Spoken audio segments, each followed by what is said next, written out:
Je m'appelle Sophie Medawar, mon nom est à mon image. Sophie pour l'Occident, le Luxembourg et la supposée sagesse. Medawar, le cercle pour le Liban, mes racines. Je suis une femme, je suis une artiste. Sophie Medawar est une plasticienne luxembourgeoise d'origine libanaise qui se joue des codes classiques du portrait de la femme et donne à son travail un relief envoûtant. Il y a une tension dans le travail de Sophie entre la figure et puis le regardeur. Ce mélange d'abstraction, de superposition, de structure et de figure qui donne beaucoup de possibilités aussi à l'interprétation. L'artiste fit ses premiers pas, selon la légende familiale, au musée d'art moderne de Paris. Ses parents, coutumiers des lieux, avaient un jeu pour intéresser leurs enfants. On avait toujours un jeu avec maman qui était de choisir quel était notre tableau préféré dès qu'on rentrait dans une nouvelle salle d'exposition. C'était la première chose à faire dès qu'on passait la porte de la salle. C'était une façon de nous intéresser un peu et d'aiguiser le regard, j'imagine. Cet apprentissage esthétique fut certainement fondateur dans la vocation de la petite fille, tout comme ses heures d'été passées à observer Robert Deveau, graveur et compagnon de la grand-mère de Sophie. Robert Deveau était un personnage assez complexe, on va dire. Un ancien légionnaire qui faisait de très belles images et qui était très très sauvage. Moi, j'avais le droit de rentrer dans son atelier, mais je me faisais toute petite parce qu'il m'impressionnait, c'était un ogre. J'adorais voir les différents passages qui font qu'une image se crée au final.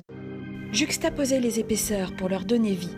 Ce principe fondamental, Sophie ne l'a jamais oublié durant ses études à l'école Penningen, puis à Saint Martin's School. Le papier ne suffit pas à cette touche-à-tout qui aime donner du corps à ses créations. J'ai toujours eu besoin de changer de support, mais même enfant, je dessinais beaucoup, je peignais, mais ça ne me suffisait pas. Je pense que chaque matière procure des émotions qui sont différentes. Et en fonction des sujets que je traite, je pense que c'est une vraie richesse de pouvoir changer de support. Multiplier les matières, c'est d'une certaine manière explorer le métissage que Sophie porte en elle. Sophie Medawar a une singularité plurielle. Cette jeune femme est issue de deux milieux, le milieu du Proche-Orient et le milieu de l'Occident à travers Luxembourg. C'est intéressant parce que cette jeune femme n'a jamais véritablement vécu au Liban et pourtant c'est sa grande charnière, c'est à partir de ces positionnements forts qu'on va mieux comprendre le travail de Sophie Medawar. Je suis luxembourgeoise, je suis née ici, j'ai grandi ici. C'est certain que je pense que cette double culture influence énormément mon art. Le Luxembourg, c'est un pays de tradition, devenu un endroit qui est multiculturel. Je trouve qu'il y a une très belle politique d'accueil, qu'il n'y a pas partout en Europe. Que les Luxembourgeois font sans se plaindre, sans le montrer, sans en parler. Et c'est fait d'une façon très naturelle et pas du tout intéressée. Si une œuvre devait condenser l'identité de la plasticienne, ce serait cette Vénus morcelée. En utilisant le sujet de la Vénus, Sophie brouille les pistes, à mon sens, et nous emmène sur un sujet très, très nouveau. Elle nous parle du corps de la femme, elle l'idéalise d'une certaine manière, mais aussi de la découpe. Et cette Vénus, à mon sens, fait plus écho à la Sophie libanaise plutôt qu'à la Sophie luxembourgeoise. Et là, elle fait écho à la guerre, parce que Sophie revendique la notion du drame qui se jouera dans cette Vénus, pour lequel on n'a pas mis de tête, parce qu'on n'a pas de raison de dire qui elle est vraiment. C'est une Vénus, une femme, une forme de sexualité, mais une forme aussi de désir. Il lui manque des éléments essentiels à sa beauté, et pourtant elle est belle telle qu'elle est là, parce qu'elle va représenter une forme d'idéologie du XXIe siècle. Déesse éparpillée, subsiste malgré les outrages. Dans la série Cache-Cache, les infantes de Sophie Medawar sont sages, comme des images. Mais leur bouche close, leur regard entravé murmure l'intranquillité d'une existence raisonnable. Les sujettes, emprisonnées dans leur cadre, oscillent entre le clair et l'obscur. C'est une image derrière ce grillage qui est forte et qui peut peut-être même faire peur.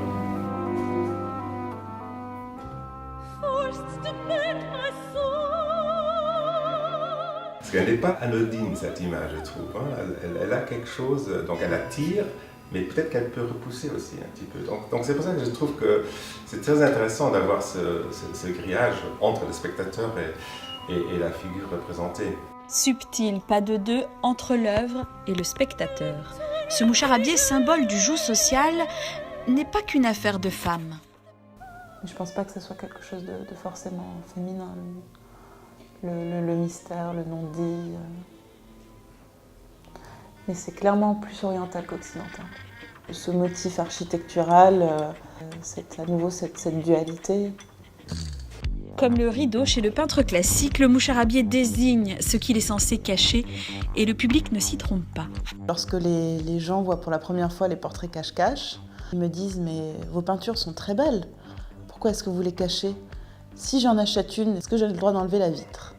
Ça m'a fait rire parce que j'ai pas pris les gens au sérieux, je pensais que c'était une blague.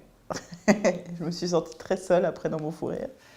Je pense qu'avec mes œuvres, j'ai heurté certaines personnes parce que ça les confronte à des choses assez douloureuses. Exacerber l'intime grâce au motif, une histoire vieille comme le monde. Nous avons toutes nos moucharabiés que nous portons tels des masques face aux différentes situations de la vie. Ils représentent pour certaines un abri, un refuge, une barrière et pour d'autres une prison.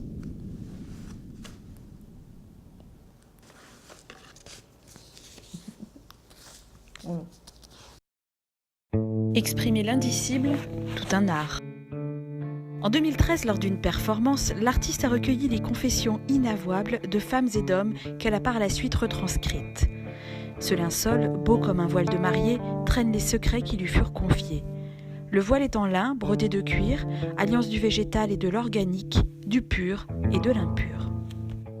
J'ai surtout choisi le cuir pour cette symbolique, en fait, cette peau, ces tabous qu'on a dans la peau, quelque chose dont on a du mal à se séparer, c'est ancré. J'aurais pu tatouer des cochons, mais ça a déjà été fait.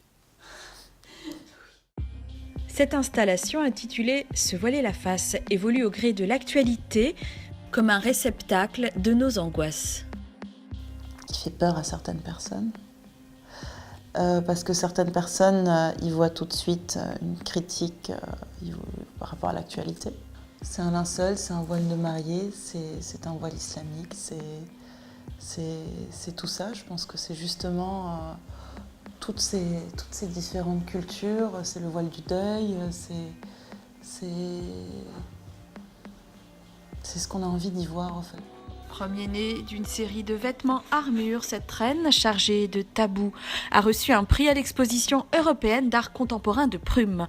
Une distinction que Sophie Medawar tient à partager avec la styliste Férouz Choura. Cette œuvre, c'est une idée originale de Sophie Medawar. C'est son concept, c'est son message. Moi, je l'ai aidé à vraiment cristalliser, ce message.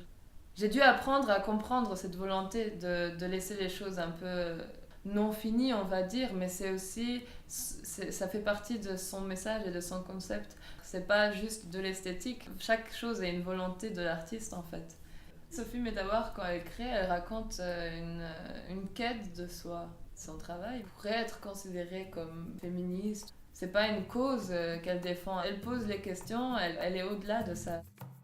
L'expression de la plasticienne interpelle les consciences sans vulgarité. Sophie Medawar, elle n'est pas là pour crier haut et fort, c'est pas une suffragette. Sa culture, c'est plutôt le choc de l'image. C'est une femme artiste, c'est quelqu'un qui a besoin qu'on regarde son travail et qu'on le comprenne. Elle fait un énorme travail d'écriture qui lui permet de revendiquer et son œuvre et la raison du travail qu'elle mène. Après l'observation de ses contemporains, la prochaine installation de la jeune femme sera introspective, un cheminement nécessitant le savoir-faire de la sculpteur Florence Hoffmann. Là, je te fais en dessous du nez, je te fais la bouche. Quand on la voit physiquement, elle en jette, hein, c'est une grande femme comme ça, avec une chevelure.